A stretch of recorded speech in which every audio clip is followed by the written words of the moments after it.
Hey guys, this is Bryce from Happier Camper Canada, and today we want to give you a tutorial on how the Shady Boy awning works.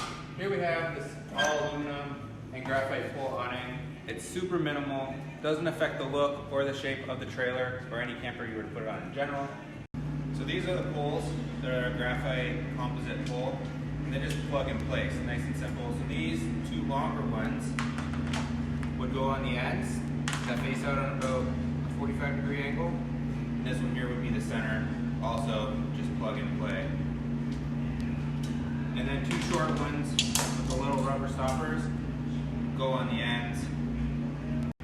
You just plug in, the short ones go to the outside, these longer ones, see if we have enough room in our shop, just slide in like that, and you'll hear it click in.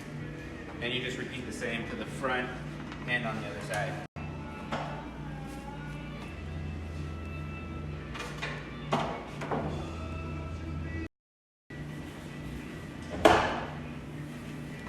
Just like so.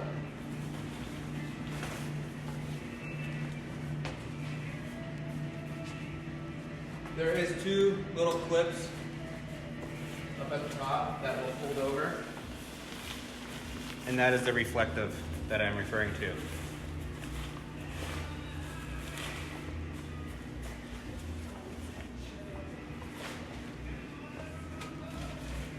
Now that the awning is all set up with the poles, now we can start attaching the fabric over the pole. So you're just gonna grab down. If you're a little short, just grab a little step stool. Just gonna make sure we're pulled over the awning over the poles. And we're gonna stretch it around to there and around here, just like so. Do the same thing on the front.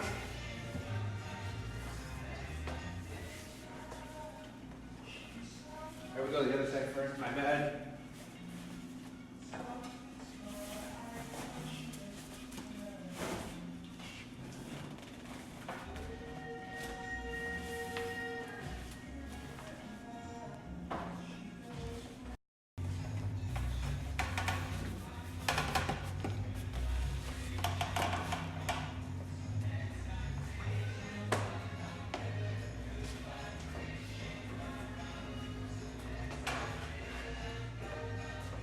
This awning is ideal for light wind when you don't want to have any straps, but you can also tie it down to these little clips right here. Thanks for watching this tutorial on the Shady Boy awning. We have some big news coming out from Happier Camper in the next couple weeks or so stay tuned, join our mailing list, and we'll catch you at the next campfire.